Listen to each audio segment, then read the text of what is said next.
Hello, everyone. I'm Dr. Duke, and we're excited to kick off a brand new weekly program called Political Jazz with Oliver McGee.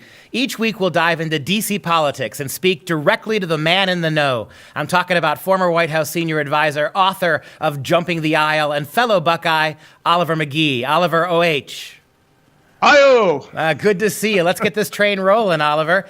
Well, on everybody's mind is the elections. The standard mainstream media narrative is we won't talk about the Senate because that looks like the Republicans are going to keep it.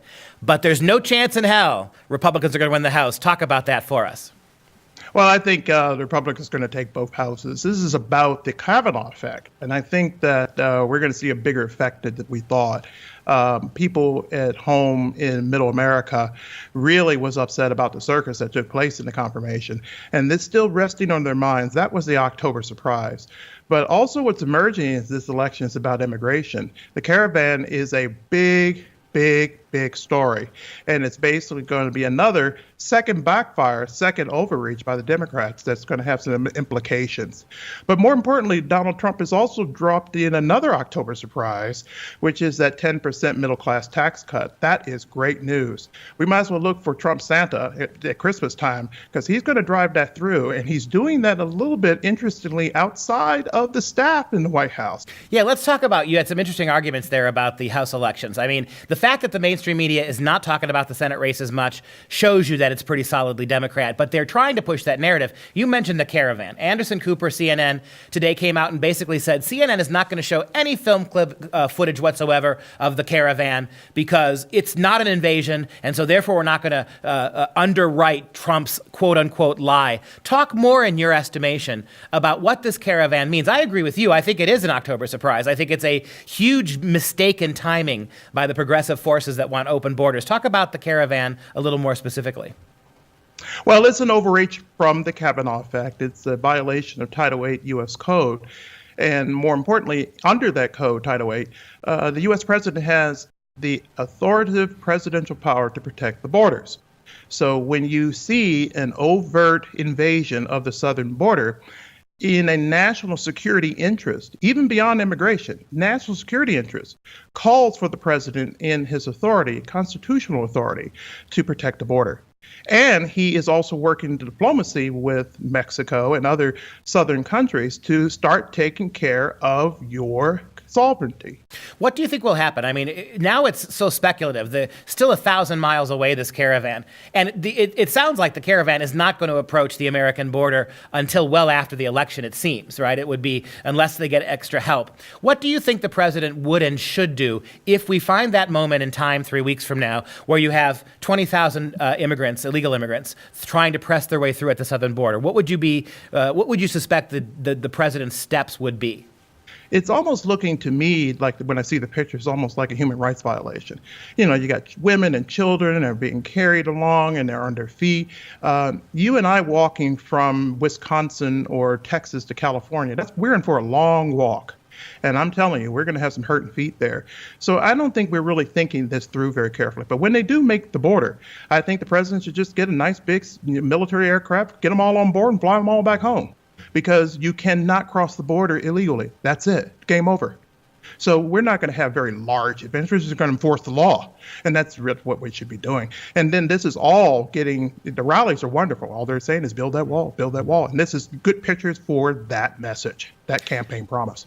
Now, you mentioned a couple of times now the Kavanaugh effect, and I think that's true. And I think there are many more American women, the quiet majority of American women, who in the background appreciate Trump's commitments to all sorts of things that have helped their families.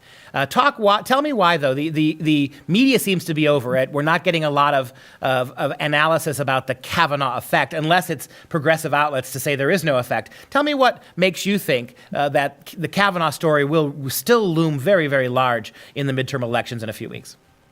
The Kavanaugh effect was simply about due process. I think people were really wanting that and seeing that happen in the Senate. How does the Senate invoke due process? How does it investigate new talent? And how do we put new talent to serve the country and to serve the president? We were watching that very carefully. And also we were watching how we do the conversation of due process. It got ugly. It turned into a circus. It was embarrassing. And I think the American people rejected it. I think people in the middle of America, what we might call flyover America, said, this is not what I want to teach my children. This is not what I want to discuss with my children. Now that the hearings are over, have you noticed that the conversation on the airways has gotten a little bit more cleaner? We're talking about real substantive issues about immigration. We're talking about taxes for the middle class. We're not talking about hookers and prostitutes, which absolutely annoyed me. I turned off my television set.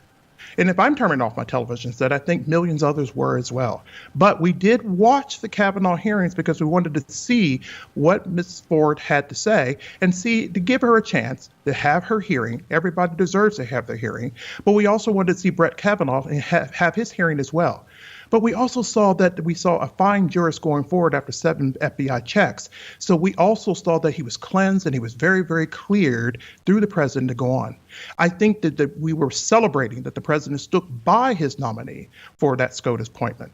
And this is the first president that's been most disclosing about the 20 appointments that he has going forward after Ruth Bader Ginsburg retires. So I think we're all very much so going to the polls with POTUS on the ballot, but also SCOTUS on the ballot. And that is the midterms. Last question I want to ask you about that, both houses going red. We know that the polls are untrustworthy at best, deceptive at worst. Talk a little bit. All the polling on the ground, we keep hearing from the so-called experts, as we did in 2016, that the race is overwhelmingly in the House favoring Democrats.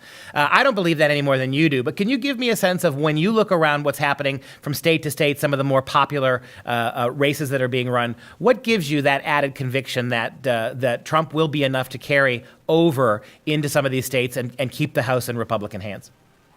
Really quick, I think the big message that we took away from the Cruz rally was when you have tens of thousands of people, and in the case of Cruz, 100,000 people coming out to the rallies to hear the president speak about candidates. He's doing a lot of speaking about local candidates.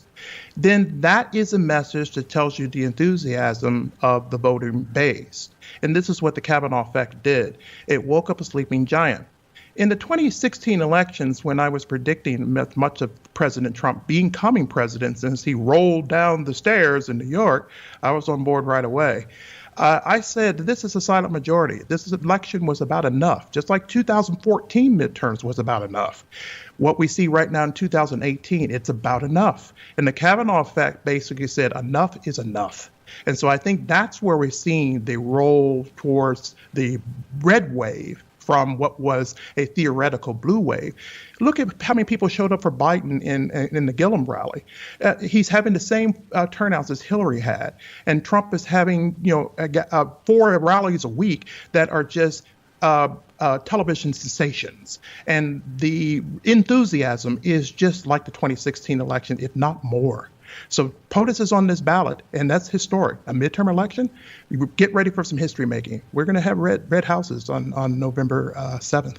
Well, it's absolutely true that we have seen nothing like the Trump phenomenon at these rallies since the Obama rallies back in 2006 and 7. So that bodes well for the president and the country. Oliver, it's always a great pleasure talking to you. We will see you again next week on Political Jazz. Stay straight, my friend.